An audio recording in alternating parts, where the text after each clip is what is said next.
जय हिंद, वंदे मातरम। How are you guys to all of you. कैसे हो गाइज आप सभी लोग। So today our second days of logical reasoning classes. आज हमारा दूसरा दिन है लॉजिकल रीजनिंग क्लासेस का। एंड ये जो वीडियो है वो Meghalaya police ABUB SI and कोई भी कॉम्पिटिटिव एग्ज़ाम्स के लिए बहुत ही ज़्यादा हेल्पफुल वीडियोज़ रहने वाला है गाइज।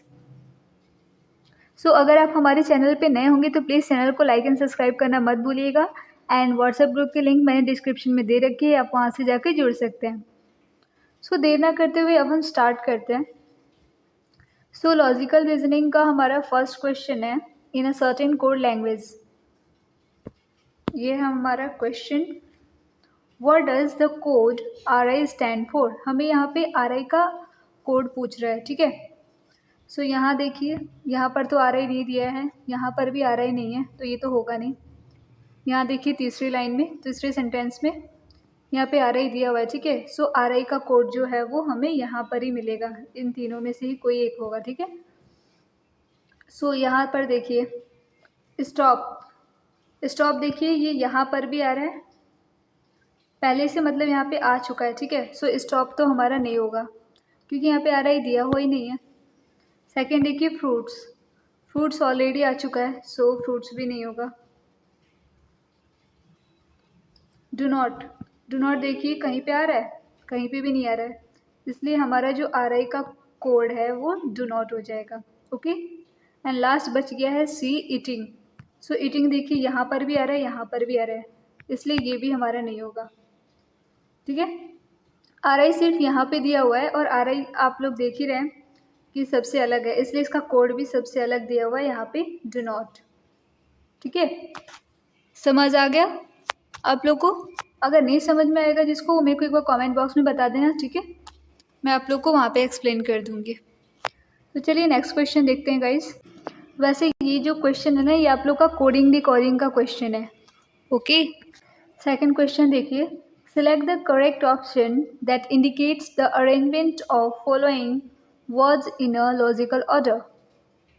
ये जो दिया हुआ है 1 2 3 4 5, इसे हमें लॉजिकल ऑर्डर में लिखना है, ठीक है। सो देखिए पहले क्या होता है, पहले हम स्टडी करते हैं, ठीक है।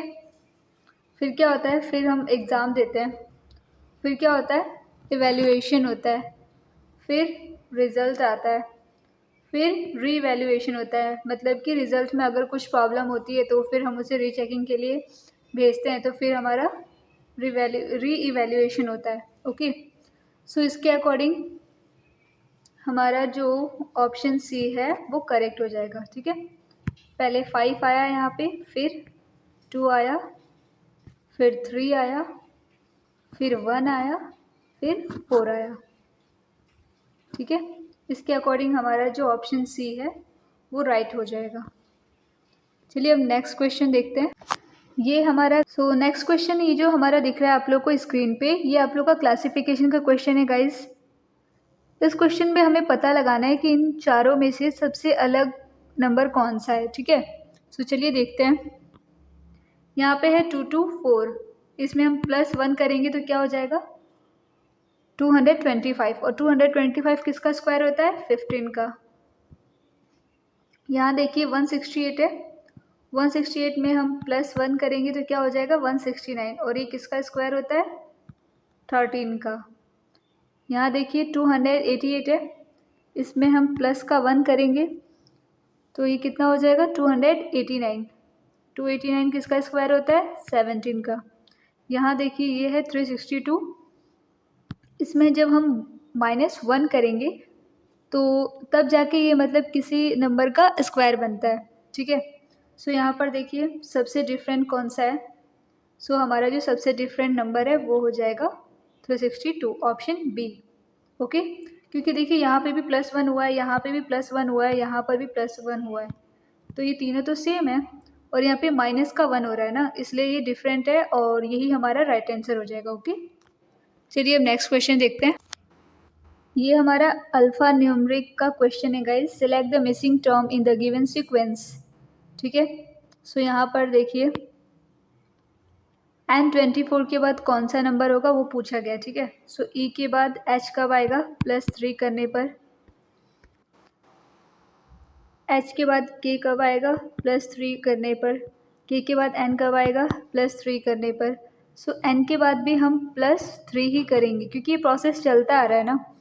सो n के बाद क्या हो जाएगा, q। सो ये हमारा q। सो p तो बिल्कुल भी नहीं होगा यहाँ पे, ठीक है। सो p हटा देते हैं, q, ठीक है। अब आगे देखिए, उसके बाद से ये है 1 1 2 फिर 6 फिर 24 दिया हुआ है।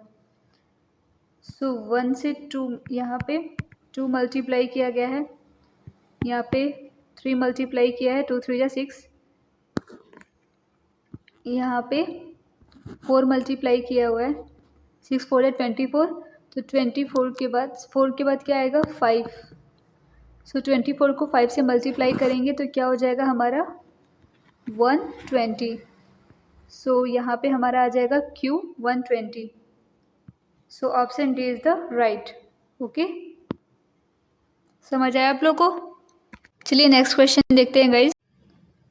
सो नेक्स्ट क्वेश्चन जो है ये हमारा एनालॉजी टॉपिक्स का है गाइज।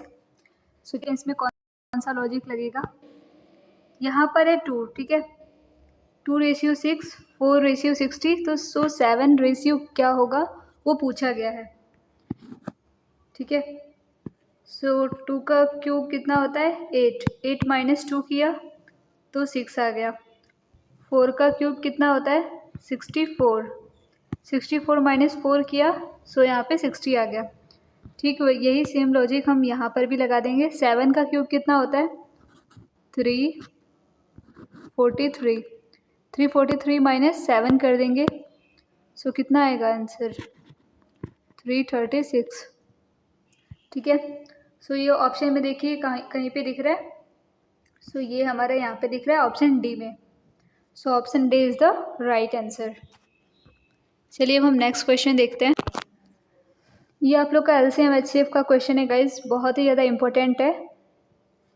इस टाइप के क्वेश्चन एग्जाम में ज़्यादा पूछे जाते हैं। सो यहाँ पे पी क्यू आर का जो एचसीएफ दिया हुआ है, हाईएस्ट कॉमन फैक्टर,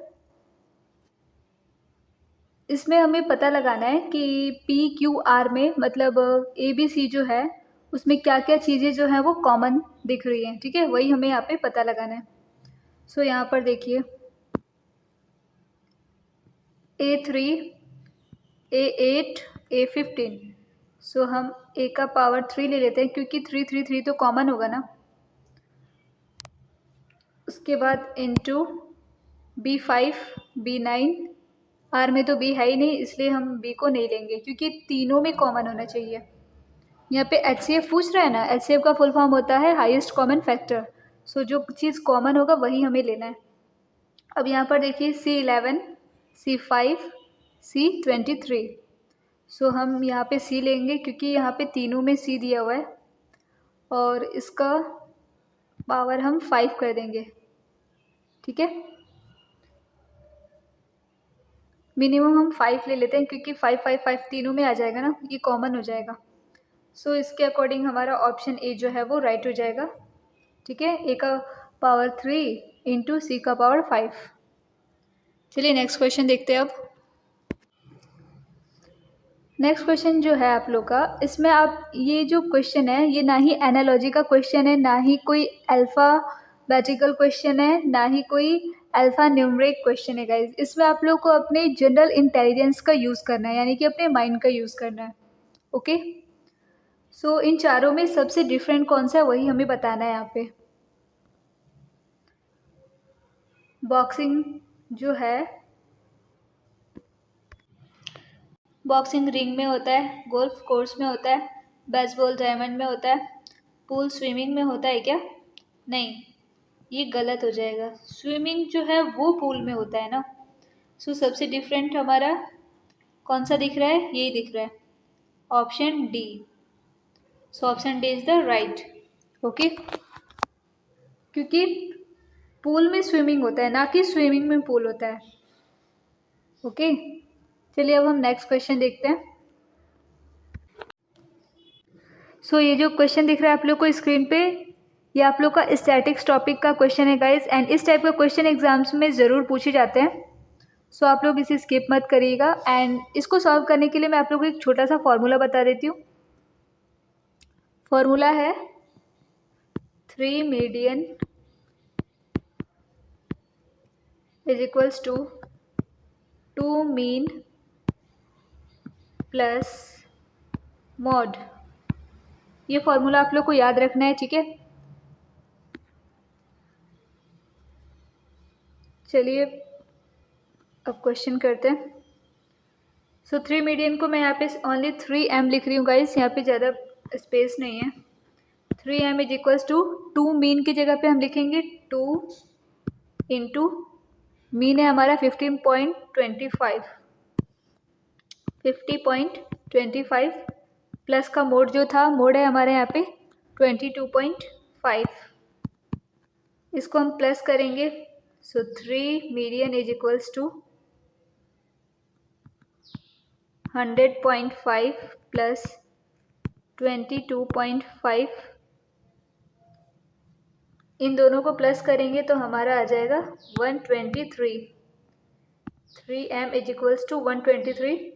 m यहाँ पे रह जाएगा, 3 इधर डिवाइड में आ जाएगा, फिर इसको डिवाइड करेंगे, कट करेंगे यहाँ से, सो हमारा आंसर आ जाएगा 41।